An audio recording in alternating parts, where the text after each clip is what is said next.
السلام علیکم جی، کیا حال چال ہیں آپ سب لوگوں کے؟ میں امید کرتی ہوں کہ آپ سب لوگ ٹھیک ہوں گے اور خیریت سے ہوں گے۔ حوریہ ملک کے ناول ہجر کے آنسوں کا یہ پارٹ 2 ہے۔ جبکہ وہ ہمیشہ کی طرح ماں کا ایسا درشت رویہ دیکھ کے سسکتی ہوئی سو چکی تھی۔ وہ جو ہمیشہ سے اس کی پجارن تھی، اس کے نام کی مہر خود پہ محسوس کرتی، وہ ہواؤں میں اڑ رہی تھی، کیونکہ وہ عمر ہی ایسی تھی جس میں جو چیز پسند ہو جب وہ ملنے لگے تو بندہ سب کچھ فراموش کر دیتا ہے۔ وہ میٹرک کے امتحان دے کے فارغ ہوئی تو اسے ایک دن اپنے بھائی کے موبائل سے اس سے رابطہ کرنے کا موقع ملا اور اس نے اسے میسج کر دیا اور پھر یہ سلسلہ چل نکلا۔ وہ اسے ہمیشہ یہ باور کراتا کہ ہم صرف کزنز ہیں اس لیے بات کرتے ہیں، لیکن وہ بات کو سمجھے بغیر مسکرا دیتی۔ ایسا کچھ نہیں ہو سکتا، پھپھو تو اس سے بہت پیار کرتی تھی نا۔ وہ سب فراموش کیے اس خمار میں ڈوبتی جا رہی تھی۔ وہ یہ نہیں جانتی تھی کہ مائیں بہنیں ہماری روح کا حصہ ہوتی ہیں، اور جب ہمیں یہ لگتا ہے کہ ہم ان سے سب چھپا کے سب بآسانی کر رہے ہیں، تب وہ سب کچھ جانتی ہوتی ہیں۔ یہی صورتحال اس کے ساتھ تھی۔ اس کی بڑی بہن رابیل اسے باتوں باتوں میں بہت دفعہ سمجھا چکی تھی، لیکن وہ اس حد سے دور جا چکی تھی۔ اور پھر کچھ ہی دنوں بعد پھپھو کے دونوں بیٹے عباس اور فارس بھائی کی شادی اس کی چچا کی بیٹیوں کے ساتھ ہو گئی۔ وہ نہیں جانتی تھی کہ اسفند یار اسے استعمال کر رہا تھا، کہ چاہے جانے کا احساس کسے برا لگ سکتا تھا، اور جس عمر میں اس نے اسے چاہنے کا دعویٰ کیا تھا، اس عمر میں تو یہ سب بہت فیسینیٹ لگتا ہے۔ وہ اسے یہ باور کروانے کے باوجود کہ مجھے تم سے کوئی رشتہ نہیں رکھنا، وہ اس سے بات کرنے سے منع نہ کرتا تھا، بلکہ اس سے مسلسل رابطے میں تھا۔ وہ سیکنڈ ایئر میں تھی جب کہ ان کے گھر شادیوں کا سلسلہ شروع ہوا۔ چونکہ ان کی فیملی میں ود آؤٹ فیملی شادی کرنا منع تھا، اس لیے سبھی رشتے آپس میں جوڑنے کو بہتر سمجھتے تھے۔ قدیر صاحب اور زلیخا بی بی گجرات کے ماڈل ٹاؤن میں ایک خوشحال زندگی گزار رہے تھے کہ شادی کے 1 سال بعد ہی قدیر صاحب کو ان کی سرکاری نوکری کی وجہ سے پوسٹنگ کے باعث ادھر شفٹ ہونا پڑا۔ گوہری ٹاؤن میں نسبتاً چھوٹے مگر کشادہ سے مکان کو کرائے پہ لیتے انہوں نے وہاں مشکل سے ہی صحیح لیکن اپنوں سے دور رہنا شروع کر دیا، اور پھر خدا تعالیٰ نے انہیں 3 بیٹے اور 1 بیٹی سے نوازا تو ان کی زندگی خوشیوں سے بھرپور گزرنے لگی۔ سب سے بڑے امجد صاحب جن کی شادی نسرین بیگم کے ساتھ ہوئی اور ان کے 6 بچے۔ اس کے بعد ماجد صاحب تھے جن کی شادی ساجدہ بیگم سے ہوئی اور ان کے 7 بچے، جبکہ ان سے چھوٹی نفیسہ تھیں جن کے 4 بیٹے تھے، جبکہ ان سے چھوٹے احمد صاحب تھے جن کی شادی صوفیہ بیگم سے ہوئی اور ان کے 4 بیٹے اور 3 بیٹیاں تھیں۔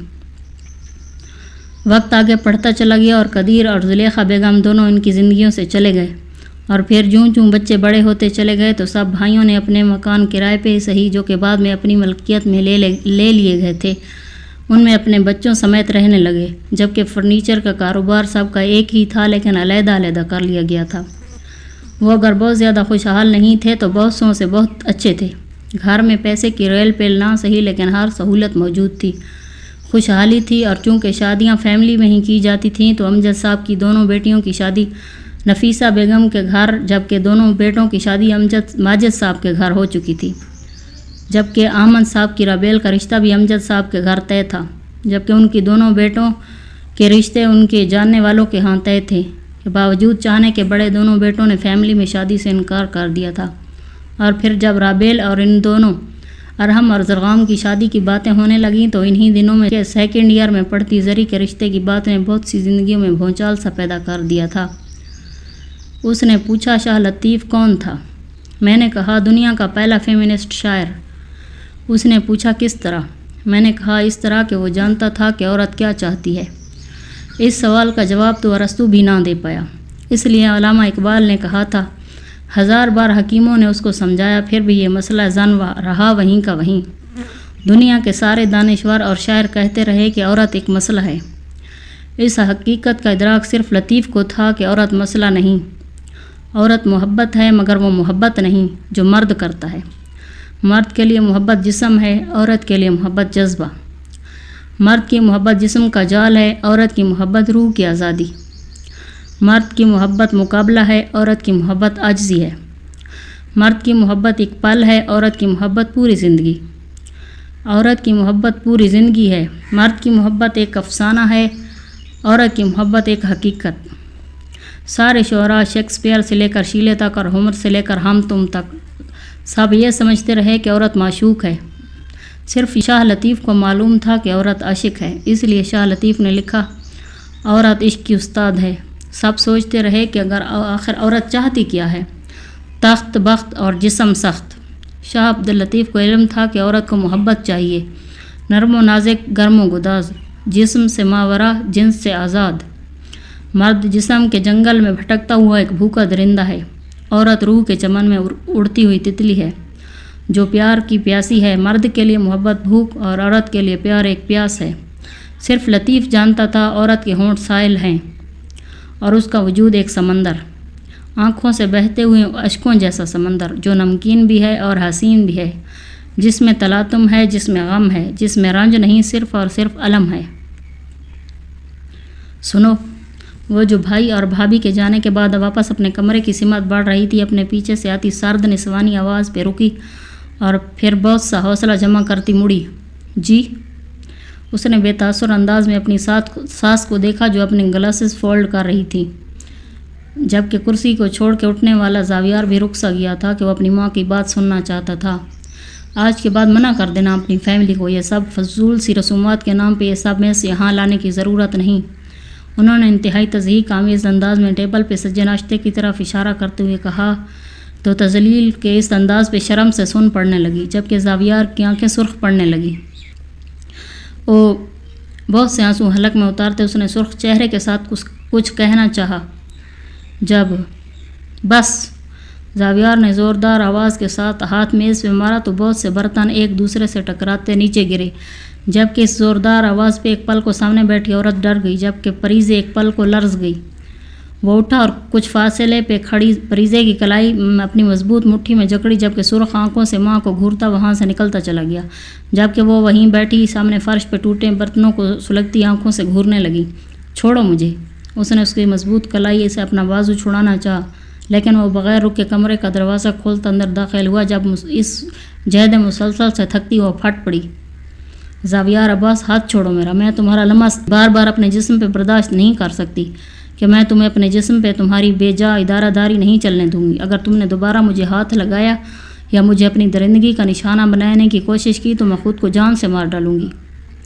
جھٹکے سے کلائی چھڑواتی وہ انگلی اٹھا کے تنبیہی انداز میں باور کراتی نفرت سے اس کی آنکھوں میں دیکھتی اس کے اندر سلگتے لاوے کو ہوا دینے لگی۔ بس ایک دم، بس۔ وہ ایک دم سے اتنی زور سے دھاڑا کہ وہ بے ساختہ ڈر کر 2 قدم پیچھے ہوئی۔ مزید ایک لفظ مت نکالنا زبان سے ورنہ زبان کھینچ لوں گا میں۔ اس کے نزدیک ہوتا وہ غضبناک انداز میں بولتا پورے ماحول کو سحر میں جکڑنے لگا۔ اور خود کو آپ کیوں جان سے ماریں گے؟ اگر مزید ایسے الفاظ یا الزامات میرے سامنے دہرائے تو میں خود جان لے لوں گا آپ کی۔ ایک ایک لفظ پہ زور دے کے کہتا وہ اس کی سانسیں کھینچنے کے در پہ تھا، لیکن اس کے آخری الفاظ اس کے اندر غصے کا ایک ریلا سا بھر لائے، جس کے ہاتھوں وہ بفری ہوئی شیرنی کے مانند اس پہ جھپٹی اور اس کا گریبان ہاتھوں میں تھامتی غرائی۔ تم مارو گے مجھے، تم؟ وہ اس کا گریبان جھنجھوڑتی بولی تو اس کی سیاہ آنکھوں میں چمکتے ہیروں کی مانند آنسو دیکھ کے وہ بے بس سا ہونے لگا۔ اگر مارنا ہے تو پہلے کیوں نہیں مارا مجھے؟ تب ہی مار دیتے نا مجھے، جب مجھے سرے بازار مار دیا گیا تھا، جب مجھ سے سرے بازار میری چادر چھینی گئی، تب آزاد کرتے نا مجھے ان سانسوں کے بوجھ سے۔ آج کیوں رحم آ رہا ہے تمہیں مجھ پر، بتاؤ نا؟ اس کا گریبان جھنجھوڑتی اسے اپنی زندگی سے بھی پیاری روتی ہوئی لڑکی اپنے لفظوں سے چھلنی کیے جا رہی تھی۔ تب کیوں نہیں مارا مجھے جب سرے بازار میرے والدین کی سانسیں کھینچی گئی تھیں؟ آج کیوں؟ بولو نا، آج کیوں؟ وہ غصے سے بولتے بولتے گھٹ گھٹ کے روتی وہیں اس کے سینے سے سر ٹکائے بولتی جا رہی تھی۔ اس نے دھیرے سے بازو اس کے گرد لپیٹے اور نرمی سے اس کے پشت سہلانے لگا، لیکن اپنے در سے بے حال پریزے اس وقت اس لمس کے احساس سے ناآشنا تھی۔ آج میرا سب کچھ چھین کے تمہیں مجھ پہ ترس کیوں آ رہا ہے زاویار، کیوں؟ اس کے سینے پہ سر مارتی وہ زور زور سے شکوے کرتی رہی، اس بات سے بے خبر تھی کہ جس سے درد کی وجہ بننے والوں سے مرہم کی امید نہیں رکھتے، لیکن یہی تو اس کی بھول تھی کہ وہ وجہ جاننے سے قاصر تھی۔ کاش تم ایسا نہ کرتے۔ تم نے کیوں شادی کی مجھ سے؟ محبت کرتے تھے نا، تو محبت کا ثبوت دیتے، ڈھونڈ کے لاتے اسے، لیکن تم نے میری خوشیاں چھین لی مجھ سے۔ رونے کی شدت اور اتنے دنوں کی ذہنی ٹینشن کے باعث اس وقت اس کی آواز ٹوٹنے لگی تھی۔ وہ جانتا تھا اس وقت سب چیزوں سے بالا تر اسے مما کی بے عزتی نے دکھ دیا تھا کہ کچھ بھی عورت کی سب سے بڑی ترجیح عزت ہوتی ہے، لیکن یہاں اسے قدم قدم پہ ذلالت کا سامنا کرنا پڑ رہا تھا۔ وہ اسے پرسکون کرنے کو نرمی سے تھپکنے لگا اور اسی باعث اس کی آہیں اور آنسو سسکیوں میں بدل گئے، اور وہ نہ جانے کتنے پل اسے یوں ہی سمیٹے کھڑا رہا، کیونکہ وہ جانتا تھا اس وقت وہ حواسوں میں نہیں تھی، وگرنہ اسے قریب بھی نہ بھٹکنے دیتی، اور وہ بھی اس وقت فقط اسے سکون پہنچانا چاہتا تھا، یہ جانتے ہوئے بھی کہ بالواسطہ یا بلا واسطہ اس کی ہر بے سکونی کی وجہ وہ خود تھا۔ تم ان کو رو رہے ہو جو پت جھڑ میں جھڑ گئے، اور ہم جو سبز رت میں جھڑے جا رہے ہیں یار۔ چلو کچھ دیر ہنستے ہیں محبت پر، عنایت پر، کہ بے بنیاد باتیں ہیں سبھی رشتے، سبھی ناطے، ضرورت کی ایجادیں ہیں، کہیں کوئی نہیں مرتا کسی کے واسطے جانا، کہ سب ہے ہیر پھیر لفظوں کا، ہے سارا کھیل حرفوں کا، نہ ہے محبوب کوئی بھی، سبھی جملے سے کستے ہیں۔ چلو کچھ دیر ہنستے ہیں، جسے ہم زندگی کہتے ہیں، جسے ہم شاعری کہتے ہیں۔ غزل کا قافیہ تھا جو تھا عنوان نظموں کا، وہ لہجہ جب بدلتا تھا قیامت خیز لگتا تھا، وقت سے آگے چلتا تھا بلا کا تیز لگتا تھا، جو سایہ بن کے رہتا تھا جدا اب اس کے راستے ہیں۔ چلو کچھ دیر روتے ہیں، چلو کچھ دیر ہنستے ہیں۔ وہ چپ چاپ سی رابیل کا چہرہ دیکھنے لگی، گویا کہ مرنے سے پہلے موت کی خبر دینے والے کو دیکھا جائے۔ وہ سمجھنے کی کوشش کر رہی تھی کہ آیا جو کچھ سنا ہے کیا یہ سچ ہے یا اس کا وہم۔ اسفندیار نے رشتے سے انکار کر دیا تھا۔ وہ سن کے ہنسی اور پھر ہنستی چلی گئی۔ ہنستے ہنستے اس کی آنکھوں میں پانی آ گیا، جبکہ رابیل نے بمشکل خود پہ حاوی ہوتے آنسوؤں پہ قابو پایا اور اسے دیکھا جو اب مسکراتے ہوئے اسے دیکھتی پلکیں جھپکتی بولی، کب ہوا یہ؟ اس نے ہلکے پھلکے انداز میں پوچھا جو اپنے اندر طوفان سمیٹے ہوئے تھا۔ آنسوؤں سے بھیگی ہوئی مسکراہٹیں عجب مگر دردناک ہوتی ہیں۔ آج چاچو نے بتایا اور کہا کہ اب وہ جو مرضی ہے کرے، لیکن ادھر سے اب کوئی رسپانس نہیں جائے گا۔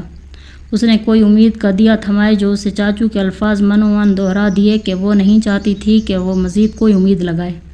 اچھا، اس نے گویا سمجھتے ہوئے سر ہلایا، جبکہ سینے میں لاکھوں طوفان چھپے ہوئے تھے۔ چلو اب تو مجھے فوجی لا دو گی نا؟ اس نے آنسوؤں کا گولا حلق سے اتارتے ہوئے بمشکل مسکراتے ہوئے پوچھا کہ اس کی آرمی سے محبت کسی سے ڈھکی چھپی نہ تھی۔ اللہ نصیب اچھے کرے، اور جو تمہارے حق میں بہتر ہے وہ تمہیں ملے۔ رابیل بے شک زری سے بہت زیادہ فرینک نہ تھی، لیکن اس کی زندگی کے ہر پہلو سے واقف ہونے کی بدولت وہ اسے تسلی دیتی بولی تو اسے دیکھنے لگی۔ اپنی سافٹ فیلنگ کسی بے حس انسان پہ ضائع نہیں کرتے، اللہ بہتر کرے گا۔ اس نے اس کی آنکھوں کے خالی پن کو دیکھتے مزید کہا تو اس نے سر ہلایا۔ آسیب جفت سے ہوئے یوں مانوس کہ ہم ہر دل سے اتر جاتے ہیں ہم ہر 4 دن کے بعد۔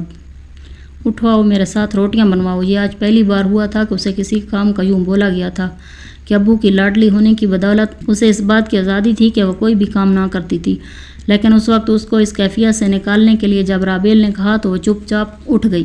حسین پربت کے سائے میں اکیلی بیٹھ کر اکثر تمہارے گیت گاتی ہے، پکڑ کر تتلیاں خوش رنگ دل اپنا بہلاتی ہے، کبھی وہ ریت پہ گیلی تیری صورت بناتی ہے، کبھی پگلی سی ہو کے وہ صدا تجھ کو لگاتی ہے، نہ پا کر تجھ کو اپنے پاس سر گھٹنوں میں دے کے وہ تڑپ کر چیخ کر یکدم بہت آنسو بہاتی ہے، تو سن کر سسکیاں اس کی یہ وادی کانپ جاتی ہے، ہوا میں اڑتے پنچھی بھی زمین پہ بیٹھ جاتے ہیں، پہاڑوں پہ کہیں چشمے بھی انجم پھوٹ پڑتے ہیں۔ وہ جو سب کے سامنے بمشکل خود پہ قابو پائے ہوئے تھی، جب اکیلی بیٹھی تو اس خوفناک حقیقت کو سوچتے سوچتے اس کا دل پھٹنے لگا۔ وہ منہ پہ چادر رکھتے اپنی چیخیں گھونٹنے کی کوشش میں گھٹی گھٹی آواز میں رونے لگی، یا اللہ! وہ نوحہ کن تھی، وہ اس کی چھوٹی عمر کا خواب تھا، اس کی دوری کا احساس اسے چھلنی کر دینے کو تھا، وہ چاہ کے بھی صبر نہ کر پا رہی تھی۔ وہ ابھی تک یہ سب سمجھنے کی کوشش ہی نہیں کر پا رہی تھی کہ کیسے یہ سب ہوا۔ ابھی تو پرسوں اس نے اس سے بات کی تھی، پھر یہ سب اب کیوں؟ وہ مسلسل کرلاتی سوچتی جا رہی تھی، اور جوں جوں وہ سوچتی گئی تو اس کا دل درد سے سکڑتا جا رہا تھا۔ دیکھو، ڈھونڈو اس روئے زمین پہ کوئی ایسی آنکھ ہے جو میری آنکھ کی طرح تمہارے لیے بین کرتی ہو۔ زری بسمہ ماموزاد جو کہ اسے بہت کلوز تھی، یہ خبر سنتے ہی ان کی طرف آئی، لیکن اندر داخل ہوتے ہی اس کی حالت دیکھتی وہیں ٹھٹک کے رہ گئی۔ یہ کیا ہوا ہے؟ کیا حالت بنائی ہوئی ہے؟ وہ پریشان ہوتی مسلسل بولتی اس کی طرف بڑھی۔ افسوس کہ کوئی پوچھتا نہیں حال میرے دل کا، ہر کوئی پوچھتا ہے رنگ تیرے کو کیا ہوا؟ بسمہ وہ سب کہتے کہ وہ میرا نہیں ہے، وہ کہتے ہیں کہ اس نے خود ایسا کہا ہے، لیکن وہ ایسا کیوں کرے گا؟ وہ مجھ سے پرسوں بات کی اس نے، وہ بھی محبت کرتا تھا نا مجھ سے۔ اس کے ہاتھ تھامتی وہ تڑپتی ہوئی بولی تو بسمہ نے تڑپ کے اسے سینے سے لگایا تو وہ سسکنے لگی۔ تم نے بات کی اس سے؟ اس نے نرمی سے پوچھا تو وہ اور شدت سے روئی۔ فون نہیں اٹھا رہا میرا، میں مر جاؤں گی بسمہ، میں مر جاؤں گی اگر یہ سب سچ ہوا تو۔ وہ شاید ابھی تک حقیقت سے نظریں چراتی، شاید کسی حالت خوشگمانی میں تھی۔ دیکھو زری، جو کچھ تمہیں بتایا گیا وہ سب سچ ہے۔ اس نے ٹھہر ٹھہر کے اسے بتایا تو وہ وحشت سے اسے دیکھنے لگی۔ نہیں، وہ اسے دور کرتی چلائی، سب جھوٹ ہے، میں خود اس سے بات کروں گی۔ وہ مضبوط لہجے میں بولی تو اسے جھٹکا لگا۔ تمہارا دماغ خراب ہے کیا؟ اب کیا تم اس سے بات کرو گی، اس سے منتیں کرو گی؟ پاگل تو نہیں ہو چکی؟ وہ سیخ پا ہوتی بولی، کیونکہ وہ نہیں جانتی تھی کہ وہ اپنی بیوقوفی و کم عمری میں ایسا کوئی قدم اٹھائے جس کے باعث تعمر اسے اس کے سامنے سار نہ اٹھا کے جینا پڑے۔ منتیں، یہ لفظ انگارہ بن کے اس کے دل پہ چبھا، لیکن وہ لب بھینچتے سب ہضم کر گئی کہ اس وقت اسے بس ایک ہی بات سے غرض تھی، خدا کے لیے زری مت جاؤ، اپنی عزت کا خیال کر لو۔ بسما نے سامنے کھڑی زری کے آگے ہاتھ جوڑتے اس کی منت کرتے ہوئے کہا، میم نے بتایا تھا ایک دن کہ عزت نفس اور محبت کا بہت گہرا تعلق ہوتا ہے۔ محبت سب سے پہلے عزت نفس کو ختم کرتی ہے، کیونکہ ہاتھ کی مٹھی میں یہ دونوں چیزیں اکٹھے نہیں رہ سکتی۔ وہ بھیگتے لہجے میں بولی تو بسما اپنے سامنے کھڑی 18 سالہ لڑکی کے منہ سے ایسی باتیں سن کے ایک پل کو چپ سی رہ گئی، لیکن دوسرے ہی پل اس کے بڑھتے قدموں کو روکتے ہوئے چپتے لہجے میں بولی، تو فائدہ کیا ہوا تمہارے جانے کا؟ اب کیا اس سے تم محبت کی بھیک مانگو گی؟ تم اسے تکلیف ہوئی اپنے ہی لفظوں پہ، لیکن وہ چادر اپنے گرد لپیٹتی بولی، کچھ دن پہلے پڑھا تھا شاید کہیں کہ بولتے بولتے اس کا گلا روندنے لگا۔ خلیل جبران کا کہنا ہے کہ محبت بھیک میں نہیں مانگنی چاہیے، کہ خیرات میں ملی محبت بھی خیرات میں ملی روٹی سے بھی زیادہ بدتر ہوتی ہے۔ وہ رکی کہ اس کا سانس بھاری ہونے لگا، جبکہ بسما سن سی کھڑی اسے دیکھتی رہی۔ جبکہ بانو قدسیہ لکھتی ہیں کہ محبت کی بھیک مانگ لینی چاہیے، کہ جسے محبت مل جائے اسے سب کچھ مل جاتا ہے۔ وہ بات کے آخر میں پھوٹ پھوٹ کے روتی تڑپ اٹھی، اور میں آج اس کے پاس محبت کی بھیک مانگنے جا رہی ہوں کہ میں اس کے بغیر کچھ بھی نہیں۔ میری سانسیں میرے ہاتھوں سے چھوٹنے لگی ہیں، سانسیں چھوٹنے لگی ہیں۔ وہ وہیں تڑپتی ہوئی روتی زمین دو زانوں گر گئی، جبکہ اس کے پاس کھڑی بسما کی زبان گویا اس کی حالت دیکھتے لکنت زدہ ہو گئی تھی۔ وہ سمجھ چکی تھی کہ وہ اس شخص کی ذہنی عادی ہو چکی تھی، اور عادت محبت سے بھی زیادہ بری اور خطرناک ہوتی ہے۔ زری رکو، وہ اسے بے ساختہ پکار بیٹھی تو اس کے قدم رکے۔ تم ٹرائی کرو اور اسے موبائل پہ رابطہ کر لو، لیکن پلیز اسے فیس ٹو فیس مت ملو، پلیز۔ وہ بے ساختہ التجائیہ بولی کہ وہ نہیں چاہتی تھی کہ وہ اپنی آنکھوں سے اس کے چہرے کے بدلتے رنگ دیکھے، بلکہ جب وہ اس کی زبان کے بدلتے جوہر دیکھے گی تو شاید ہی سب سمجھ جائے۔ اس کی بات پہ اس نے مڑ کے اسے دیکھا، اور پھر نہ جانے کیا سوچ کے وہ مڑی اور اس کی طرف بڑھی۔ بھابھی، وہ ابھی اٹھی ہی تھی کہ دستک دیتے کہ اس کی اجازت لے کے مریم اپنی ہم عمر پیاری سی لڑکی کو لے کر کمرے میں داخل ہوئی تو وہ جلدی سے ان کی طرف متوجہ ہوئی۔ بھابھی، یہ ردا ہے، چھوٹے چاچو کی بیٹی، دبئی ہوتے ہیں یہ لوگ، اور ایک ہفتے تک واپسی ہے۔ چونکہ شادی پہ کسی سے پراپر تعارف یا ملاقات نہیں ہو سکتی تھی، اس لیے اسے متعارف کراتی بولی تو وہ مسکراتے ہوئے اٹھی اور اس سے ملی۔ وہ جس بھی حالت میں تھی، لیکن وہ کسی سے بدتمیزی نہیں کر سکتی تھی کہ یہ اس کی تربیت میں نہ تھا، اور کچھ اپنے والدین کے جڑے ہاتھوں کی پاسداری کا خیال تھا کہ اسے اس رشتے کو اپنا آپ مار کے نبھانا تھا، اور پھر جن لوگوں کا قصور نہ تھا انہیں وہ سزا کیسے دے سکتی تھی، جبکہ قصوروار تو ادھر بس 2 افراد تھے۔ وہ نرمی سے ان سے باتوں میں لگ گئی تو مریم نے اچانک پوچھا، بھابھی، بھائی نے گفٹ نہیں دیا؟ اس کے سوال پہ گزری رات اس کی آنکھوں کے سامنے لہرائی تو ایک اذیت بھری لہر اس کے اندر دوڑتی رگ رگ زہر آلود کر گئی، لیکن وہ بمشکل مسکراہٹ برقرار رکھتی ٹھہرے انداز میں بولی، ہاں یہ چین گفٹ کی۔ اس نے تاثرات برقرار رکھتے گلے میں پہنی نفیس سی سمپل چھوٹی چین کی طرف اشارہ کیا تو مریم چونکی، لیکن چپ کر گئی کہ وہ جان چکی تھی کہ یہ جھوٹ ہے، لیکن ردا حیرت سے بولی، بھائی نے بس یہ گفٹ دیا؟ اس کی حیرت بھری آواز اندر آتے زاویار کے کانوں میں پڑی تو اس نے چونکتے ہوئے پریزے کی طرف دیکھا، جس کا ایک ہاتھ اس کی گردن پہ تھا، اور اس سے پہلے کہ اس کی نگاہ پھسلتی اس نے نگاہ پھیری اور اس ادھوری بات کو سوچتے وارڈروب کی طرف بڑھا، لیکن پوچھا کچھ نہیں۔ اوہ، بھائی کو دیکھ کر یاد آیا کہ مما نے ہمیں آپ کو فریش ہونے کے لیے کہا تھا، لیکن باتوں میں مگن ہو گئی۔ آپ جلدی سے فریش ہوں، بیوٹیشن آ رہی ہے ریسیپشن کی تیاری کے لیے۔ مریم نے ماتھے پہ ہاتھ مارتے گویا یادداشت ماتم کرتے اسے کہا تو اس کے اندر گویا زمانوں کی تھکن اترنے لگی۔ ایک بار پھر سے محفل سجنے لگی تھی، پھر سے اسے برداشت کرنا تھا سب کی تضحیک آمیز نگاہوں کو اور اس شخص کو۔ اوکے، وہ سر ہلاتی بولی تو وہ دونوں کمرے سے نکلی تو وہ تب بھی یوں ہی بیٹھی رہی۔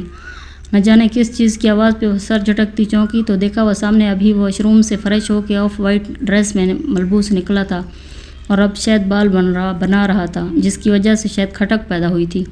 وہ لب بھینچتی اٹھی اور جو ڈریس ہاتھ لگا وہ کھینچتی واش روم کی سمت بڑھ گئی۔ اس شخص کی موجودگی اسے اندر تک جلا دیتی تھی۔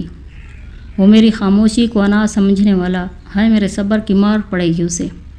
کچھ دیر بعد وہ نکلی اور خاموشی سے ڈریسنگ ٹیبل کے سامنے جا رکی، جبکہ وہ ابھی تک کمرے میں موجود لیپ ٹاپ ٹیبل پہ رکھے جھکے اس پہ کچھ دیکھ رہا تھا۔ اس کے کمرے میں مسلسل موجودگی اس کے اندر وحشت سی بھر رہی تھی۔ وہ جلدی سے بال سلجھانے لگی کہ جلد از جلد اس زندان سے باہر نکلے جس سے رہائی اب ممکن نہ تھی، لیکن کچھ پل سکون کے اسے مل سکتے تھے۔ پریزے، وہ برش رکھنے کو جھکی جب اس کی گمبھیر آواز پہ اس نے آنکھیں مونتے بہت کچھ اندر اتارا۔ اس نے شیشے میں دیکھا وہ دھیرے سے چلتا اس کی طرف آ رہا تھا، جبکہ اس کا دل اسے کمرے سے نکل جانے کو کہہ رہا تھا۔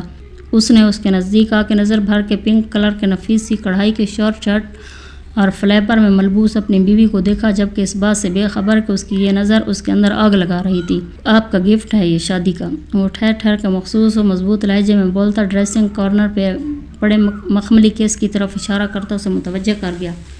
اس نے پل بھر کو اس کیس کو دیکھا اور پھر استہزائی انداز میں اس کی آنکھوں میں آنکھیں گاڑتے کہا، وہ کیا ہے نا کہ مسٹر زاویار عباس، پچھلے کچھ عرصے سے آپ مجھے ذلت کے ایسے تحائف دے چکے ہیں کہ اب کسی تحفے کی تمنا نہیں رہی۔ ٹھنڈے ٹھار لہجے میں اس نے اندر کی آگ اگلی۔ آپ مسلسل میری انسلٹ کر رہی ہیں پریزے، اس نے پلٹتی ہوئی پریزے کی کلائی مضبوط ہاتھ میں جکڑتے اکھڑ انداز میں کہا، اور تم مجھے مسلسل اذیت میں مبتلا کر رہے ہو اپنے لمس سے۔ میں ادھر موجود ہوں تو صرف تمہاری وجہ سے، یہاں سے کھانا میری مجبوری ہے، لیکن تم سے تحائف لینا میری مجبوری نہیں ہے، اور ایک رحم کھانا مجھ پہ کہ میری نظروں کے سامنے کم سے کم آنا، کہ تمہاری موجودگی اور تمہارا لمس بلکہ تمہارا احساس سوائے ذلت یا وحشت کے کچھ نہیں میرے لیے۔ وہ بھرائی آواز میں کہتی اس سے بازو چھڑاتی بولی، جبکہ اس کی آنکھیں ضبط سے سرخ پڑتی جا رہی تھیں۔ ماتھے کی تنی ہوئی رگیں اور ہاتھوں کی بھینچی ہوئی مٹھیاں اس کے ضبط کی گواہ تھیں۔ اس کمرے یا اس گھر میں میری موجودگی جس رشتے کی وجہ سے ہے، وہ رشتہ میرے لیے کچھ بھی نہیں ہے سوائے ایک ذلت بھرے احساس کے، کہ اس لیے کبھی مجھ پہ یا مجھ سے متعلقہ چیزوں پہ اس رشتے کے ناطے حق مت جتانا۔ وہ چبا چبا کے کہتی، آنسو بھری آنکھوں سے اسے وارن کرتی پلٹی اور وہاں سے نکلتی چلی گئی، جبکہ وہ غصے سے اپنا ہاتھ دیوار پہ مارتا اپنا غصہ ضبط کرنے لگا کہ وہ چاہنے کے باوجود بھی اپنے غیظ کا نشانہ اس لڑکی کو نہیں بنا سکتا تھا جو لمحہ بلمحہ اسے ناکردہ گناہوں کی بدولت مٹی کیے جا رہی تھی۔ جیسے دامن سے کوئی خاک جھٹک دے سائیں، اس نے یوں توڑا ہے ربط شناسائی کا۔ وہ لال انگارہ ہوتی نگاہیں شیشے پہ مرکوز کیے گہری سوچ میں گم تھا۔ Your daughter in law is looking so pretty and gorgeous. سر جھکا اس کے کانوں میں یہ الفاظ گونجے، بلکہ اس تقریب میں اسی طرح کے بہت سے فقرات اس کی کانوں میں گونج رہے تھے، لیکن وہ بے تاثر انداز میں بیٹھی اپنوں کا انتظار کر رہی تھی جو ابھی تک نہیں پہنچے تھے۔ آف وائٹ میکسی نما نیٹ کی نفیس اور سٹائلش سی فراک میں ملبوس لمبے گھنے بالوں کا اونچا جوڑا بنائے، وہ میچنگ جیولری اور متناسب میک اپ میں سوگوار حسن میں لپٹی آف وائٹ 3 پیس میں ملبوس زاویار کا ساتھ لیے محفل کو لوٹ رہی تھی۔ اس کی ساس نہ جانے کن کن لوگوں سے اسے ملوا چکی تھیں، چونکہ فنکشن میں پورے شہر کی کریم شامل تھی، اس لیے وہ چپ چاپ روبوٹ بنی ان کے اشاروں پہ ضبط سے چلتی جا رہی تھی۔ زاوی تم کیوں اتنے اکھڑے ہو؟ اس کے کانوں میں ایک انجانی سی آواز نے دھڑکا لگایا۔ اس کے ساتھ کھڑا شخص اگر خوش نہیں تھا تو وہ خوش ہونے کا ناٹک بھی نہیں کر رہا تھا۔ وہ شاید اس کے کمرے میں کہے لفظوں کی وجہ سے ایسے بفرے ہوئے انداز میں تقریب میں موجود تھا، جبکہ اس کا ایسا انداز اس کا نہ چاہتے ہوئے بھی دل دہلا رہا تھا کہ اس کا یہ انداز بہت سوں کو متوجہ کر رہا تھا، اور وہ پھر سے اپنی عزت کی بحالی کے لیے دعائیں مانگنے لگی۔ وہ لاکھ کوششیں کر لے یا ڈرامے کر لے خوشحال زندگی کی، لیکن یہ شخص اس کی کوششوں میں دراڑیں ڈال رہا تھا۔ وہ لمحہ لمحہ اپنی عزت کے لیے دعا کرتی پریشان بیٹھی تھی۔ تو کیا اب بھنگڑے ڈالنے لگ جاؤں؟ اس کی اکھڑی اٹل آواز پہ اس کا دل ناخوشگواری کے احساس سے دھڑکا، جبکہ وہاں موجود سب حیرانگی سے انہیں دیکھنے لگے، جبکہ وہاں موجود صرف ایک فرد ایسا تھا جو اس صورتحال سے لطف اندوز ہو رہا تھا۔ یار شادی ہے تمہاری، تھوڑی اسمائل ہی دے دو۔ اس کا کزن اس کا انداز دیکھتے تھوڑے ہلکے پھلکے انداز میں بولا تو وہ اپنے مغرور انداز میں بولا، اسمائل دے تو رہا ہوں، اور خوشی مسکراہٹوں میں ہی نہیں پڑی۔ اس کی بات پہ اس کی چچی نے جلدی سے ماحول خراب ہوتا دیکھ کے جلدی سے آواز لگائی، لیں بھائی پریزے بیٹا، آپ کے گھر والے بھی آ گئے۔ ان کی نرم آواز پہ وہ جلدی سے انٹریس کی طرف متوجہ ہوئی جہاں سے اس کے گھر والے داخل ہو رہے تھے۔ وہ بے چینی سے اپنی جگہ سے اٹھی اور ان کی طرف بڑھنے لگی، لیکن پھر احساس کرتی وہیں رک گئی۔ وہ کچھ ہی لمحوں بعد ان کے نزدیک آئے اور اس سے ملنے لگے، کہ جبکہ وہ زاویار کی وجہ سے پریشان ہوئی کہ اب وہ نہ جانے مزید ان کے ساتھ کیا تماشا کرے گا، لیکن خیریت رہی کہ وہ ان سب سے بہت نرمی کے ساتھ ملا۔ وہ گھر والوں سے مل کے فارغ ہوئی تو اپنی دوستوں پہ نظر پڑی تو اس کے خوشگوار حیرت نے آن گھیرا کہ وہ کم از کم ادھر ان کی موجودگی کی توقع نہیں کر پا رہی تھی، لیکن انہیں دیکھ کے وہ بہت خوش تھی۔ اس کے چہرے پہ پھیلتی خوشی اور اس خوشی کا باعث دیکھتے زاویار نے اس کی گینگ پارٹنر کی طرف دیکھا جن کے ساتھ وہ بہت خوش دکھائی دے رہی تھی۔ زاویار، میڈیا والوں کو تصویر چاہیے، اس لیے پریزے کو لے کے آ جاؤ۔ کھانے کے بعد عباس صاحب سٹیج کی طرف آتے بولے جہاں کچھ دیر پہلے ہی وہ کزنز کے ساتھ کھڑا باتوں میں مگن تھا۔ ان کی بات پہ اس کے ماتھے کی تیوریاں چڑھیں اور پریزے بھی اس صورتحال سے بیزار ہوئی۔ جب سے ادھر آئے ہیں تب سے تصویریں ہی بن رہی ہیں، اب کون سی اسپیشل تصویر چاہیے؟ اس نے بمشکل آواز دھیمی کرتے بگڑے ہوئے کہا تو گاڑی کے اترنے سے لے کر اسٹیج تک آنے تک وہ دونوں میڈیا کے کیمروں کی زاد میں تھے۔ وجہ اس فیملی کا بیک گراؤنڈ تھا اور اس سب سے وہ انتہائی بیزار تھی، اور شاید یہ پہلی بات تھی جس پہ وہ دل ہی دل میں اس سے متفق تھی۔ اسپیشل پیک ہی چاہیے انہیں پریزے، بیٹا آ جائیں آپ دونوں۔ تنبیہی انداز میں اسے دیکھتے ہوئے بظاہر نرمی سے بولے تو ان کی آنکھوں کے اشارے کو سمجھتا ہوا بگڑے موڈ کے ساتھ اسے ساتھ لیے ان کے پیچھے بڑھا۔ فٹافر کو کچھ کہے بغیر یا پاس کھڑی بیوی کی ناگواریت جاننے کے باوجود اس نے ایک ہاتھ اس کی کمر کے گرد حمائل کرتے اسے قریب کیا تو اس نے بے ساختہ شرر بار نگاہیں اٹھا کے اسے گھورنا چاہا تو کالی نگاہیں بھوری نگاہوں سے ٹکرائیں تو ایک خوبصورت لمحہ کیمروں کی زینت بن گیا۔ کلک کی آواز گونجتے ہی وہ جلدی سے اس سے دور ہوئی تو اس کی حرکت پہ اس نے بے ساختہ مٹھیاں بھینچیں، خود پہ قابو پایا۔ ہم پریزے کو گھر لے جانا چاہتے ہیں آج۔ کھانے کے بعد تقریب کے اختتام پہ صوفیہ بیگم کی دھیمی آواز پہ گارڈ سے بات کرتا ان سے ذرا ہٹ کے کھڑا زاویار ایک جھٹکے سے چونکا۔ ان کی بات پہ ایک پل کو وہاں موجود لوگ خاموش ہو گئے، اگرچہ کوئی بات انہونی نہ تھی لیکن پھر بھی سب چپ کر گئے۔ ان سب کی خاموشی پہ پریزے کا دل ہولایا کہ کچھ پل ہی صحیح لیکن وہ یہاں سے نکلنا چاہتی تھی، کچھ سکون کے لمحے گزارنا چاہتی تھی۔ اوہ مطلب رسم؟ اس کی ساس کی استہزائیہ آواز گونجی تو دور کھڑا زاویار بھی مضبوط قدم اٹھاتا نزدیک چلا آیا۔ جی، اس کی بھابھی نے ایک لفظی جواب دیا تو ان کے چہرے پہ ایک مبہم سی مسکان پھیلی۔ تو پھر رسم ہے تو دولہا بھی ساتھ جاتا ہے تو آپ زاوی کو بھی ساتھ لے جائیں نا۔ انہوں نے انتہائی معصومیت سے ترپ کا نیا پتہ کھیلا کہ وہ جانتی تھیں وہ کبھی بھی نہیں جائے گا وہاں۔ ان کی بات سن کے بے ساختہ اس کی گردن جھٹکے سے اٹھی اور نظر اس کی طرف گئی جو بے تاثر انداز سے اپنی ماں کو دیکھ رہا تھا، جبکہ باقی صاحب بھی اسے دیکھنے لگے۔ ہاں ہاں کیوں نہیں، زاویار بھی ساتھ چلے ہمارے۔ اس کی ممانی جلدی سے بولی تو سب اس کے جواب کا انتظار کرنے لگے، جبکہ اس ساری کارروائی کو انجوائے کرتی اس عورت کے چہرے کی مسکان دیکھنے لائق تھی۔ اوکے، کچھ دیر تک ہم نکلتے ہیں، تب تک پریزے بھی چینج کر لیں اگر کرنا چاہیں تو۔ ہلکی سی مسکراہٹ لبوں پہ بکھیرے اس نے دھیمے انداز میں انہیں دیکھتے کہا تو سب کے چہرے کھل اٹھے، جبکہ اس کا دل جل کر راکھ ہو گیا کہ اس کی موجودگی میں کھل کے سانس نہیں لے پاتی تھی۔ ایک عجب گھٹن کا احساس ہوتا تھا لیکن اب یہ مجبوری اس کی تھی کہ زندگی بھر ساتھ لے کے چلنی تھی۔ بیچ راہ کے لٹکا ہوا الجھا ہوا اذیت میں وہ وعدہ ہوں جسے توڑ گیا کوئی۔ اس کے جواب پہ اس کی ماں کی مسکراہٹ بھک سے اڑی اور اب وہ خار کاتی نگاہوں سے پریزے کے سجے سنورے روپ کو دیکھ رہی تھیں جیسے سارا قصور اسی کا ہو۔ آدھے پونے گھنٹے بعد وہ سب واپسی کے لیے روانہ ہو چکے تھے، اپنے محبوب کرشوں پہ بلانے والے۔ ہم یہاں زمین پہ ہجر یار میں مرے جا رہے ہیں۔ وہ موبائل ہاتھوں میں پکڑے مسلسل اس سے رابطوں کی کوشش میں تھی لیکن وہ بے مہر شاید اس کی اذیتوں کے مزے لے رہا تھا۔ اس کی آنکھوں سے جل تھل بہتے آنسو موبائل کی اسکرین کو دھندلا کر رہے تھے لیکن وہ اس سب سے بالا تر ہو کے اس سے رابطے کی مسلسل کوششوں میں تھی کہ رابیل اور صوفیہ بیگم شاپنگ کے لیے گئی تھیں اور اسے اس سے اچھا موقع نہیں مل سکتا تھا بات کرنے کے لیے، اور وہ بسما کے مشورے پہ اس سے رابطے کی کوشش کر رہی تھی کہ بسما ابھی یہاں ہی تھی۔ پلیز اسفند یار ایک بار مجھ سے بات کرو پلیز، کام ہے مجھے۔ وہ لرزتے ہاتھوں سے ایک بار پھر سے میسج کرنے لگی۔ یوں کرتے اس کا دل خون کے آنسو رو رہا تھا، اپنی عزت نفس کی بکھری خرچیاں آنکھوں میں چبھنے کو تھیں لیکن وہ بے بس تھی، اور شاید پھر قدرت کو اس پہ رحم آیا جو اس کے گھنٹے بھر کی منتوں کے بعد اس کی کال آ گئی۔ اس نے فوراً سے بیشتر موبائل کان سے لگایا اور اسے پکارا، اسفند یار۔ اس کے لبوں سے خوشنما انداز سے بھیگی آنکھوں سے سرگوشی نکلی، کیسے ہو؟ اس کی خاموشی پہ اس نے آہستہ سے پوچھا۔ ٹھیک ہوں، تم نے کیا بات کرنی تھی؟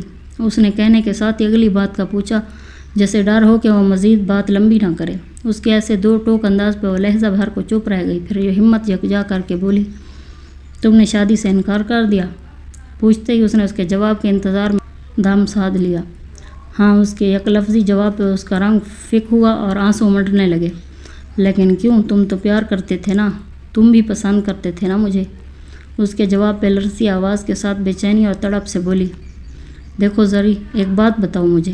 وہ جلدی سے اسے ٹوکتے بولا تو وہ بھاری ہوتی سانسوں سے سننے لگی، کیا میں نے کبھی تمہیں کہا کہ مجھے تم سے محبت ہے؟ اس کا ٹھنڈا لہجہ اس کی سانسیں کھینچنے لگا تو اسے لگا کہ اس کے ہاتھ میں تھاما موبائل لرزنے لگا ہے۔ وہ کچھ کہنے کی چاہت میں اس کے لب لرزے۔ بتاؤ نا کبھی میں نے اظہار کیا ہو؟ اس کا دو ٹوک لہجہ اس کے بمشکل روکے ہوئے آنسوؤں کو بہنے کا بہانہ دے گیا۔ نہیں، سرسراتی ہوئی آواز نکلی۔ کبھی میں نے کہا کہ مجھے شادی کرنی ہے تم سے؟ اس کے ترکش کے تیر باقی تھے ابھی؟ نہیں، اس کے سینے میں بھی شاید کچھ ضبط باقی تھا۔ تو کیوں سب ایسے کر رہے ہیں میرے ساتھ؟ کہتے ہیں کہ تم مجھ سے بات کرتے تھے۔ تو یار بات تو میں سبھی کزنت سے آپس میں نے کر لی، تو کون سی بڑی بات ہے؟ فارس بھائی بات تک نہیں کر رہے مجھ سے تمہاری وجہ سے، اور بات بھی تم نے ہی شروع کی تھی نا۔ کتنا آسان ہوتا ہے نا خود کو بچا کے کسی دوسرے کو مورد الزام ٹھہرانا۔ اس محبت کے غلیظ قصوں میں وہ پاک باز بن کے نکل گیا اور میں بد کردار کہلائی۔ اس کے ترکش سے نکلے تیر اندر کہیں دور پیوست ہوئے تھے۔ کچھ اور کہنا ہے؟ میرا مطلب ہے بات کوئی کرنی ہے؟ شہد میں ڈوبے زہریلے الفاظ نے پھر سے متوجہ کیا تو وہ ہڑبڑائی۔ نہیں، کچھ بھی نہیں، سرسراتے ہوئے لب ہلے۔ ایسا کہت پڑا زباں پہ تیرے الوداع سے کہ گفتگو لفظوں کی بھوک سے مر گئی۔ اس کے بے جان ہوتے ہاتھوں سے موبائل چھوٹ کے گود میں جا گرا اور آنکھوں کی دہلیز پہ جم سے گئے، جبکہ بے یقین نگاہیں ابھی تک موبائل کے اسکرین پہ جمی ہوئی تھیں۔ عشق جس کو طلاق دے دے عمر اس کی تمام عدت۔ کچھ دیر بعد جب بسمہ کمرے میں اسے کھانے کا کہنے آئی تو اسے دیکھ کے ٹھٹک گئی۔ اس کی حالت دیکھ کے اس کا دل کٹنے لگا کہ اس کی لٹی پٹی حالت اس کے فاش شکست کا راز فشاں کر رہی تھی، اور بالآخر محبت کے تمام قصوں سے میرے حصے میں فقط موت آئی۔ زری، اس نے قریب جاتے اس کا کندھا ہلایا تو وہ چونک گئی اور خالی خالی نگاہوں سے اسے دیکھا۔ اٹھو کھانا کھا لو، اس نے اس کی حالت کے نظر انداز کرتے اسے ہلکے پھلکے انداز میں کہا تو وہ تڑپ کے اسے سینے سے جا لگی۔ اس نے مار دیا مجھے بسمہ۔ وہ کہتا محبت کرتا ہی نہیں تھا میں تو، محبت تو تم کرتی تھی۔ اس نے بھیک مانگنے سے پہلے ہی میرے حصے میں ہار دے ڈالی، مجھے میری ہی نظروں میں گرا دیا۔ وہ اپنے بال نوچتی خود عزیزی کی انتہا پہ تھی۔ عشق میں چوٹ پڑی تھی، درد تو گہرا تھا۔ وہ کہتا ہے کہ سب میری وجہ سے ناراض ہیں اسے۔ کیوں ناراض ہیں سب، جب درمیان میں کچھ تھا ہی نہیں؟ وہ بے ربط بولتی بلکتی جا رہی تھی۔ سبھی نے اس سے بگاڑی ہوئی تھی تیرے لیے، وہ میرے عشق میں حالانکہ مبتلا بھی نہ تھا۔ سب کیوں اس سے خفا ہیں جبکہ وہ کہہ رہا ہے کہ اس نے کچھ کیا ہی نہیں؟ تو پھر سب اسے چھوڑ دینا ہے۔ جب وہ میری ذات سے اکتا جاتا ہے تو پھر وہ شخص مجھ پہ تہمتیں لگاتا ہے۔ وہ اس کو سینے سے لگائے اپنے آنسو پیتی اس کا بلکنا تڑپنا سمیٹنے کی کوشش میں تھی۔ شعر کہنا ختم، گنگنانا ختم، تیری محفل میں اب آنا جانا ختم، تیرے پیکر کی ہر ادا الوداع، تجھ سے باتیں ختم، روٹھ جانا ختم۔ اور پھر سب نے دیکھا کہ وہ بدل گئی۔ وہ باتیں پہلے بھی کرتی تھی لیکن پھر بے شمار بے تکی باتیں کرنے لگی، گھر کے کاموں میں حصہ لینے لگی۔ وہ چاہتی تھی کہ اسے کبھی بھی کسی لمحے بھی یاد نہ آئے، لیکن ایسا ہونا ناممکن تھا۔ ابو جی، چنے صاف کرتے جو آدھے چنے ہیں انہیں نکال دوں؟ رابیل نے اسے چنے بھگونے لگی تھی تو اسے کہا کہ صاف کر کے بھگو دو، تو وہ اس کام کے دوران مدد لینے لگی۔ نہ نکالو، ہیں تو چنے ہی، ابو نے کمال بے نیازی سے جواب دیا تو اسے بھویں سکیڑتے ہوئے خفگی سے دیکھا اور پھر کچن کی طرف منہ کر کے ہانک لگائی۔ بجو آدھے چنے نکال دوں نا میں؟ ہاں نکال دو، اس نے وہیں سے جواب دیا تو اس نے جتاتی نظروں سے ابو کی طرف دیکھا۔ پریشان ہو؟ وہ کام وغیرہ کروا کے فرغ ہو کے بیٹھی تو اس کا دوسرے نمبر والا بھائی اس کے ساتھ جڑ کے آ بیٹھا۔ نہیں، وہ سنبھلتے ہوئے مسکرائی۔ اے چھوڑو اسے، تمہیں پیارا سا فوجی لا کے دوں گا میں، دفع کرو تم۔ وہ اسے بہلانے والے انداز میں بولتا تسلی دینے لگا۔ کسی نے اہل ستم کو ایک لفظ تک نہ کہا، سبھی نے مجھ سے کہا حوصلہ رکھو۔ غصہ آتا ہے اس پہ؟ کچھ دیر بعد اس نے آہستگی سے پوچھا تو اس نے نظریں اٹھا کے اسے دیکھا، گلے میں کہیں آنسوؤں کا پھندا سا بننے لگا۔ تم ایسا کرو کہ اگر غصہ آ رہا ہے نا تو اسے کال کرو اور جی بھر کے گالیاں دو، بھڑاس نکال لو، دیکھنا ٹھیک ہو جاؤ گی۔ وہ اسے نرم کرنے کو مسخرے پن سے بولا تو اس کے لبوں پہ مسکان پھیل گئی۔ گالیاں نہیں آتی مجھے، اس نے سب کچھ بھلاتے اسے دیکھتے مسکرا کے کہا تو وہ پرجوش ہوا۔ تو کیا ہوا؟ 2 دن تمہیں تائی کی طرف بھجواتا ہوں، گالیوں کا کورس کر رہا ہو۔ اس کے اس طرح سے کہنے پہ وہ کھلکھلا اٹھی۔ نہیں، پھپھو کا بیٹا ہے نا، وہ منہ بسورتی بولی تو اس کے گردن شکنجے میں لیتے ہنستا اسے نارمل کرنے کی کوشش کرنے لگا۔ اس کی دیوانگی کسی سے ڈھکی چھپی نہ تھی، لیکن کھل کے اس سے ایسی بات صرف رابیل اور زرغام ہی کرتے تھے۔ پرسوں میرے ساتھ کالج چلنا، 3rd ایئر کے ایڈمیشن اوپن ہو چکے ہیں تو اپلائی کرتے ہیں۔ یاد آنے پہ اس نے اسے بھی یاد دہانی کروائی تو وہ ہولے سے سر ہلا گئی۔ مارننگ سویٹ ہارٹ، سلک کے گرینائٹ گاؤن کی ڈوریاں کستی ڈائننگ ہال کی طرف آتی وہ پرجوش انداز پہ بولی تو اس نے بے ساختہ مڑ کے دیکھا، لیکن وہ گاؤن میں لپٹی بنا کسی میک اپ کے کھلے بالوں میں اتنی حسین لگ رہی تھی کہ وہ بے ارادہ انہیں بنا پلکے جھپکائے ٹکٹکی باندھے دیکھتی رہی۔ سلی گرل وے آر یو؟ اس کے سامنے یوں چٹکی بجاتے انہوں نے متوجہ کیا تو وہ چونکی۔ Mom you are looking so beautiful. اسے ماں کا ساتھ اور ایسا رویہ شاذ و نادر ہی ملتا تھا، اس لیے وہ اس لمحے کو غنیمت جانتی جھجکتے ہوئے اپنی دلی کیفیات بتانے لگی۔ تو اس کی بات سن کے فریش جوس کے سپ لیتی اس کی ماں نزاکت سے مسکرا دی۔ کون سی کلاسز لے رہی ہو آج کل؟ ان کے اگلے سوال پہ اس کا دل ایک پل کو بجھ سا گیا کہ اس کی ماں کو تو یہ تک یاد نہ تھا کہ وہ کیا پڑھ رہی تھی۔ انٹر۔ وہ آہستگی سے بولی تو وہ سر ہلا کے وہاں سے اٹھ گئیں کہ اس سے زیادہ وقت وہ اپنی بیٹی کو نہیں دے سکتی تھی، جبکہ وہ وہیں آملیٹ میں کانٹا ادھر سے ادھر گھماتی یہی سوچتی رہی کہ کیا اس کی قسمت میں ماں کا پیار نہیں آئے گا۔ ان کو پلٹتے دیکھ کر ہمیشہ کی طرح اس کا دل چاہا کہ انہیں روکے، لیکن وہ ایسا نہیں کر سکتی تھی کہ اس کی ماں کی پڑی مار کے نشان ابھی تک اس کی کمر بلکہ جسم کے مختلف حصوں میں موجود تھے، اس لیے اب وہ ایسی حماقتیں نہیں کرتی تھی۔ دل تے میرا کملا ہویا جانے کیڑے خواب سجا بیٹھا، تو میرا ہے میرا ہی خود نو لارے لا بیٹھا، میرا روم روم خالی ہے میرے سارے خواب جالی نے، میرے کول آ دل نو سمجھا، تو میرا نہیں تو میرا نہیں۔ بیٹا آپ ریسٹ کریں، اب کافی تھکاوٹ بھرا دن تھا آج ویسے بھی۔ وہ جو بھائی کی بات پہ مسکرا رہی تھی، ابو کی بات پہ اس نے دیکھا تو وہ زاویار سے مخاطب تھے۔ وہ بینکویٹ سے سیدھا گھر ہی آئے تھے بنا چینج کیے، اور ان کی چیزیں ڈرائیور گھر سے لے آیا تھا، اور اب انہیں کافی دیر ہو چکی تھی کیونکہ اب رات کے 1:30 بج رہے تھے۔ پریزے، اسے کہنے کے بعد انہوں نے کیجول ڈریس پہنے دانستہ نظریں چرائے بیٹھی بیٹی کو پکارا تو وہ ان کی طرف متوجہ ہوئی۔ جی ابو۔ بیٹا زاویار کو کمرہ دکھاؤ، انہوں نے اشارہ کرتے کہا تو اس کا حلق تک کڑوا ہو گیا کہ وہ یہاں آزادی سے رہنے آئی تھی، لیکن یہاں بھی یہ شخص اس کی آزادی سلب کرنے کو آن پہنچا تھا۔ وہ جی کڑا کر کے کہتی اٹھی، نہیں رہنے دے، ابھی میں ریلیکس ہوں، انکل سب بیٹھے ہیں، میں ٹھیک ہوں۔ اسے دیکھے بغیر اس نے ہاتھ سے اس کی طرف اشارہ کرتے اسے منع کرتے انہیں کہا تو اس کے یوں اشارہ کرنے پہ اسے تب چڑھی جیسے وہ اس کی ماتحت تھی جسے وہ اپنے آفس میں ڈیل کر رہا تھا۔ اس کے منع کرنے پہ اس نے غلطی سے بھی اسے دوبارہ نہیں کہا اور بھائی کی طرف متوجہ ہو گئی جو اسے زج کرنے کی کوشش میں تھا، جبکہ باقی بھائی اور ابو اپنے داماد کو پروٹوکول دے رہے تھے۔ ابو، اس کی جھنجھلاتی آواز پہ سب اس کی طرف متوجہ ہوئے۔ آپ کو سب سے زیادہ پیار کس سے ہے؟ وہ اپنی پوری آنکھیں کھولتی نہ جانے کون سے اشارے کرتی انہیں پوچھنے لگی، تو وہ بھی نہ چاہتے ہوئے بھی اس کی طرف متوجہ ہوا کہ وہ نہیں چاہتا تھا کہ وہ اس کی طرف آنکھ بھر کے دیکھے کہ اگر وہ اسے یوں دیکھے گا تو جذبات کا ابھار اسے پھر سے اس کے سامنے ذلیل کروا دے گا۔ بھائی تم سے، اس کی آنکھوں کے اشاروں پہ مسکان روکتے انہوں نے زور شور سے کہا تو اس نے فوراً گردن اکڑائی، اور مجھ پہ غصہ تو نہیں آتا نا؟ دوسرا سوال بھی فوراً آیا اور اب کی بار آنکھیں اور کھلی۔ اس نے دلچسپی سے بلیو کلر کے کیجول ڈریس میں بال کیچر میں لپیٹے پریزے پہ نگاہ ڈالی جو اس وقت معصومیت سے بھری پڑی لگ رہی تھی۔ نہ، کبھی نہیں، فوراً جواب آیا تو اس نے گردن اکڑاتے جتاتی نگاہوں سے بھائی کو دیکھا گویا کچھ باور کرانا چاہ رہا ہو۔ لو، آنکھیں نکال کے پیار کروانا تو آسان کام ہے، ڈرتے ہیں ابو تم سے، بھائی نے مذاق اڑاتے کہا تو اس نے پھر سے ابو کو گھورا۔ نہیں، میں تم سے ہی سب سے زیادہ پیار کرتا ہوں، وہ جلدی سے بولے تو ان کی تیزی پہ سب مسکرا دیے۔ مرشد، محبتوں کے نتائج کہاں گئے؟ مرشد، میری تو پوری زندگی تباہ ہو گئی۔ وہ واش روم سے نکلتی باہر نکلی تو وہ اسی کے کمرے میں ڈریسنگ کے سامنے کھڑا اپنے شولڈر پہ نہ جانے کیا دیکھ رہا تھا۔ اس کی بلا ارادہ نگاہ اٹھی تو اس کے کندھوں پہ نظر پڑتی اس کا چہرہ شرم کی سرخیوں سے نہ چاہتے ہوئے بھی رنگنے لگا۔ نگاہوں کے ارتکاز پہ اس کی نظر بھٹکی اور مرر سے بیڈ پہ بیٹھی پریزے پہ نگاہ کی اور اس کے چہرے پہ پھیلتا رنگ اس کی نظر کو بھٹکانے لگا، لیکن اس کی نگاہ خود پہ محسوس کرتے ہی اس نے نگاہ جلدی سے اس کے زخمی ہوئے کندھوں سے، جو شاید نہیں یقیناً اس کے بڑے ہوئے ناخنوں کے خروچنے سے زخمی ہوئے تھے، نگاہ ہٹا لی۔ ان زخموں کی وجہ جانتے ہی اس کے چہرے کی شرم کی سرخیوں میں طیش اور غصے کی سرخیاں بھی امڑنے لگیں کہ سب اسی کے وحشی پن کا نتیجہ تھا جو اس کے بدن پہ جھلک رہا تھا، جسے وہ صبح سے ہی سب سے چھپانے کی کوشش میں تھی، لیکن اس کی ہزار کوششوں کے باوجود وہ ظاہر ہو چکا تھا۔ اس کے ذہن میں کچھ دیر پہلے کا منظر لہرایا تو آنکھیں اور غصے سے دہکنے لگیں۔ پریزے، یہ نشان کیسے ہیں؟ ایک دم اس کے رخسار اور کان کے لوگوں کے نیچے ظاہر ہوتے سرخ نشانوں کو دیکھتی اس کی بھابھی اچانک بولی تو وہ گڑبڑائی۔ آج تقریب کے دوران بھی اس نے بمشکل اونچے جوڑے کے ساتھ ایک موٹی سی لٹ کو کرل کر کے رخسار کو ڈھانپ رکھا تھا، لیکن ابھی وہ ریلیکس ہو کے بیٹھی تو احتیاط فراموش کر گئی۔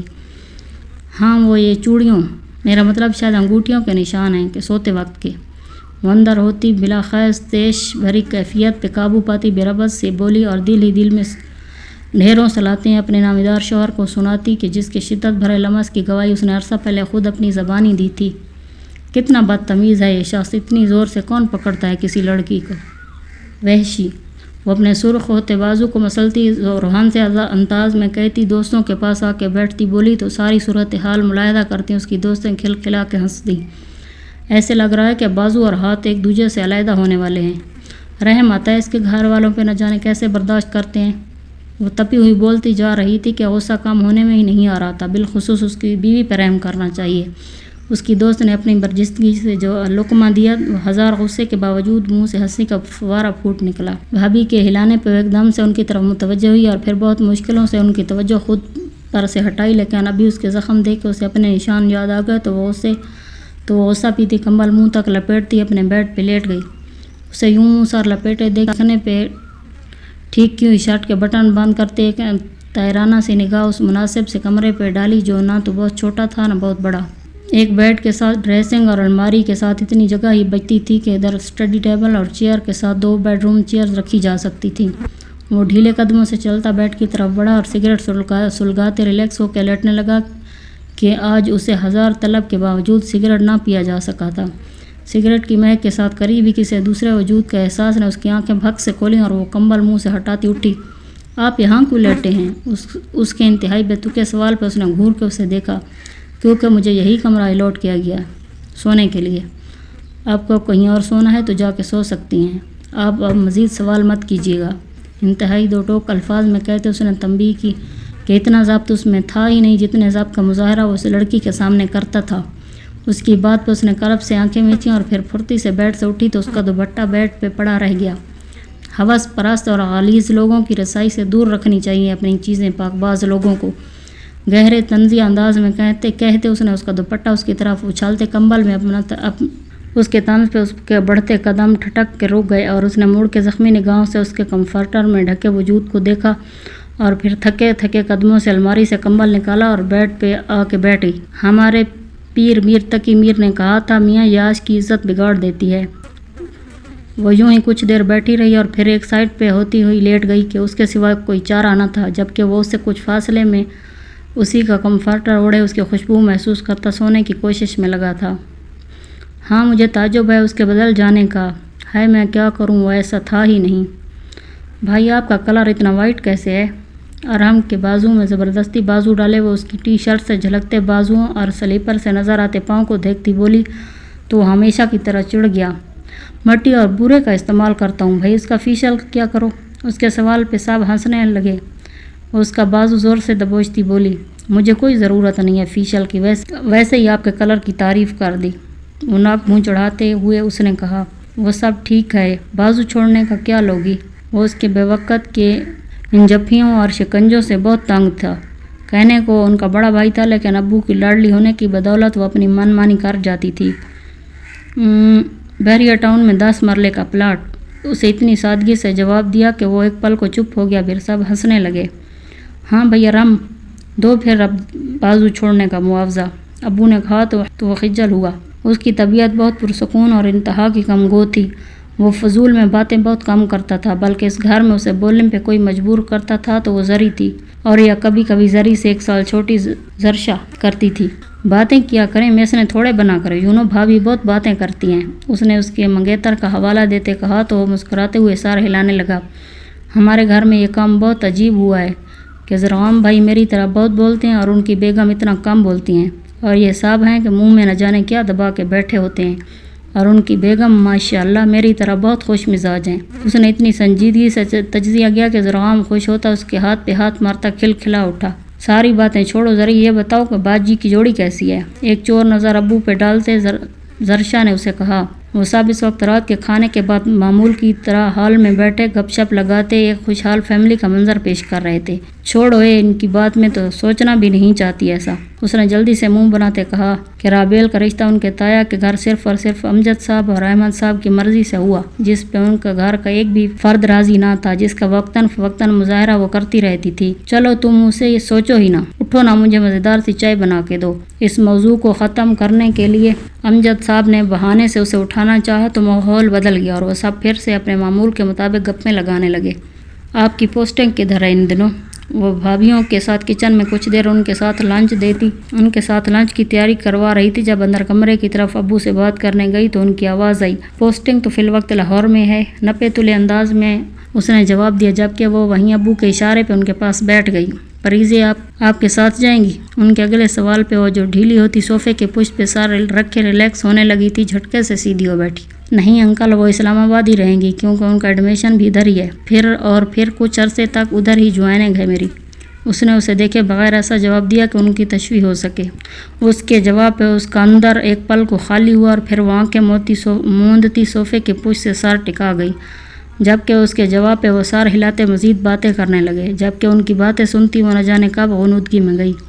باتیں کرتے کرتے اس کی نگاہ بھٹکتی ڈارک یلو شرٹ اور خشک مہندی نما رنگ کے کیپری میں ملبوس پریزے پہ گئی۔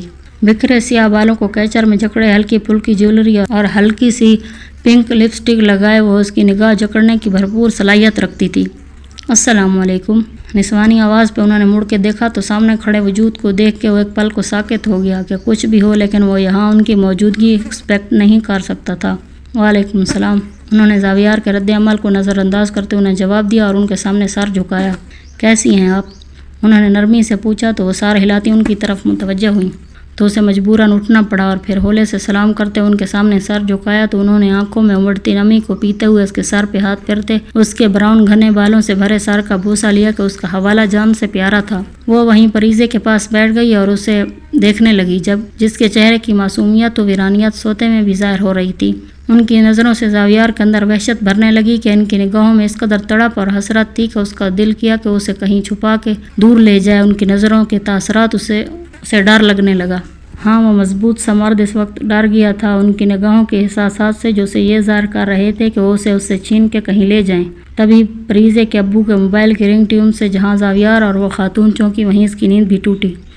وہ ایکسکیوز کرتے موبائل لے کے باہر نکل گئے، جبکہ وہ مندی نگاہوں سے کمرے میں نظر دوڑانے لگی اور پھر اس کی نگاہ ایک پل کو ٹھہر سی گئی اور پھر حقیقت کا ادراک ہوتے ہی وہ ان سے لپٹی۔ وہ ان کے سینے سے لگی پھوٹ پھوٹ کے رو رہی تھی، جبکہ ان کی آنسوؤں کا پس منظر سوچتے ہوئے اسے کمرے میں گھٹن سی محسوس ہونے لگی اور وہ بے ساختہ اٹھ کے کھڑکی کی طرف چلا گیا۔ ان دونوں کے آنسو بہتے ان کے درد کو بیان کر رہے تھے۔ دونوں کا درد شدید تھا، دونوں ایک ہی شخص کے دکھ میں رو رہی تھیں، فرق صرف تعلق کا تھا، ورنہ تکلیف کی شدت برابر ہی تھی۔ بس میری بچی، وہ آنسو بہاتے اب اسے چپ کروانے لگیں، لیکن اس کی سسکیاں بلند ہونے لگیں تو اس کی گرفت کھڑکی کے پٹ پہ مضبوط ہونے لگی، جبکہ اندر اس شدت سے آگ لگی گویا سب جلا دے گا۔ اس کا بھی دل چاہ رہا تھا کہ وہ بھی اپنی بیوی کی طرح دھاڑے مار مار کے چلائے کہ اس کا دکھ بھی اس سے کم نہ تھا، لیکن وہ یہ نہیں کر سکتا تھا کہ وہ مرد تھا۔ مرد کے دکھ خاموشی کی کوکھ میں جنم لیتے ہیں اور اندر ہی اندر سرایت کرتے جاتے ہیں، جبکہ عورت کے آنسو ہر طرف شور کرتے ہیں۔ بس چپ۔ کیسی ہے میری بچی؟ وہ اپنے آنسو پہ قابو پاتی اسے چپ کروانے کو بولی تو وہ بلند سسکیوں کے درمیان اٹکتی بولی، اسے کہیے گا بہت سی باتیں، بہت سے حلف ادھورے رہ گئے۔ اس کی دہائی پہ جہاں ان کا دل نوحہ نہ ہوا وہیں اس کی آنکھیں شدت ضبط سے سرخ ہوئیں۔ آپ آئی ہی نہیں مجھے دیکھنے سرخ جوڑے میں؟ وہ روتے روتے ان کے ہاتھ تھامتی بولی۔ ہمت ہی نہیں ہوئی۔ ان کے جواب نے اس کے اندر کی ہمت توڑ دی اور وہ گھٹ گھٹ کے روتی دوبارہ ان کی گود میں سر رکھ گئی۔ خوش ہو نا میرا بچہ؟ ان کے سوال پہ اس نے تڑپ کے ان کی طرف دیکھا تو اس کی نگاہوں کی تڑپ اور خالی پن سے ان کا دل لرز گیا۔ اگر دل کو مار کے سمجھوتا کرنا خوشی ہے تو میں بہت خوش ہوں۔ اس کے جواب سے وہاں کھڑے دونوں وجود اندر کو کھوکھلا سا کر دیا۔ اس کی بات پہ انہوں نے ایک نظر کھڑکی کے پاس کھڑے زاویار کے پشت پہ ڈالی۔ وہ اندازہ نہ کر پائیں کہ وہ ان کی طرف متوجہ تھا یا نہیں۔ ایسا نہیں کہتے، زندگی ایک ہی مقام پہ نہیں رکتی بیٹا، آگے بڑھو۔ میں جانتی ہوں کہ پیار کرتا ہے تمہارا شوہر تم سے۔ انہوں نے نرمی سے اسے سمجھانے کی کوشش کی کہ وہ نہیں چاہتی تھی کہ وہ اب ایک سراب کے پیچھے زندگی برباد کر دے۔ اس کی محبت نے ایسی نفرت کا لازوال جذبہ اندر بھر دیا ہے کہ دنیا کی ہر محبت جھوٹی لگتی ہے مجھے۔ اس نے بھیگے لہجے میں جواب دیا تو اس کے ضبط کا پیمانہ لبریز ہو اٹھا۔ پریزے، اس نے ٹھنڈے لہجے میں مڑتے ہوئے اسے پکارا تو ٹھٹر سی گئی کہ وہ اس پل اس کی یہاں موجودگی کو فراموش کر چکی تھی۔ ریڈی ہو جائیں، چچی لوگ نکل چکے ہیں ہمیں لینے کے لیے، ان کے آتے ہی نکلنا ہے ہمیں۔ اس نے اسے سنجیدگی سے کہتے قدم باہر کی طرف بڑھائے تو وہاں واپس جانے کا سوچتے ہی اس کی پلکیں پھر سے نم ہونے لگیں۔ کچھ خواب میرے عین جوانی میں مرے ہیں۔ بھابھی آپ کی فرینڈ کیسی ہیں؟ شادی پہ آئی ہی نہیں وہ لوگ؟ ڈنر کے بعد وہ عباس صاحب کے اصرار پہ ان سب کے ساتھ بیٹھی تھی. جب مریم کے پوچھنے پہ اس کی طرف دیکھنے لگی. نہیں، 2 آئی تھیں لیکن جلدی چلی گئیں، شاید آپ کی ملاقات نہیں ہو سکی. اس نے ہولے سے مسکراتے ہوئے جواب دیا کہ وہ یہاں صرف مریم کے ساتھ ریلیکس ہوتی تھی. مجھے آپ کی فرینڈ بہت پسند ہے. اب جب بھی آپ کی ملاقات ہو مجھے بھی ملوائیے گا. اس کے اشتیاق سے کہنے پہ اس کے لبوں پہ زندگی سے بھرپور مسکراہٹ دوڑنے لگی کہ اس کی دوستیں واقعی بہت اچھی تھیں. ضرور، کیوں نہیں، وہ خوش اخلاقی سے بولی تو زاویار اس کی خوشی دیکھ کے منہ میں بڑبڑا کے رہ گیا. مجھے لگتا ہے کہ یہ مسکراہٹ دیکھنے کے لیے مجھے مریم کو روم میں شفٹ کرنا پڑے گا. کب جا رہے ہو لاہور؟ اس کی وقتاً فوقتاً فریضے پہ پڑنے والی نگاہیں برداشت سے باہر ہوتی دیکھ کے وہ اس موضوع کی طرف آئیں جس پہ ان کا خیال تھا کہ اس کی مسکراہٹ ختم ہو جائے گی. کل 7 بجے نکلوں گا، اس نے سنجیدگی سے کہا تو عباس صاحب نے چونک کے اسے دیکھا. لیکن اتنی جلدی کیوں؟ میرا مطلب ہے ابھی شادی ہوئی ہے، گھومنے پھرنے جاؤ. انہوں نے قدرے نرمی سے کہا کہ اس اڑیل گھوڑے کو غصے سے کچھ کہنا اپنا نقصان کرنا تھا. اتنے دن روک نہیں سکتا میں، اور پوری زندگی ہے گھومنے پھرنے کو. اس نے ان کی طرف دیکھتے مخصوص انداز میں جواب دیا، جبکہ وہ چائے کے سپ لیتی بے نیازی سے بیٹھی تھی، گویا اس سب سے کوئی فرق نہ پڑتا ہو. تو پھر فریضے کو بھی ساتھ لے جاؤ اپنے. انہوں نے دوسری راہ نکالی تو وہ تب بھی نہ چونکی کہ اس کا جواب جانتی تھی. ان کا ایڈمیشن پرسوں تک ہو جائے گا، ان کی کلاسز ہیں. اس نے کھڑے ہوتے جواب دیا. یہ اشارہ تھا کہ اس گفتگو کو بس ختم کر دینا چاہیے. اس کے اس فیصلے پہ جہاں مریم اور عباس صاحب کے چہرے مرجھائے وہیں ان کا چہرہ اپنی فتح کے احساس سے کھل اٹھا. کچھ دیر بعد وہ بھی مریم کے ہمراہ اپنے کمرے کی طرف بڑھ گئی.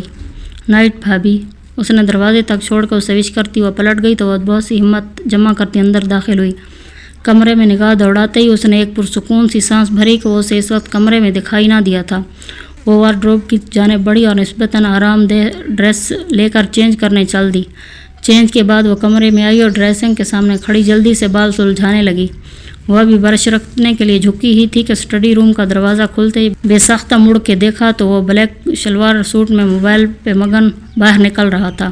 اس نے اسے نظر انداز کرتے بال سمیٹے اور صوفے کی طرف بڑھنے لگی تھی کہ موبائل کی رنگ ٹیون پہ سائڈ ٹیبل کی طرف آئی اور ہلکا سا جھک کے دیکھا تو بلنک کرتے نمبر کو دیکھ کر ایک بے ساختہ مسکراہٹ نے اس کے لبوں کو چھوا.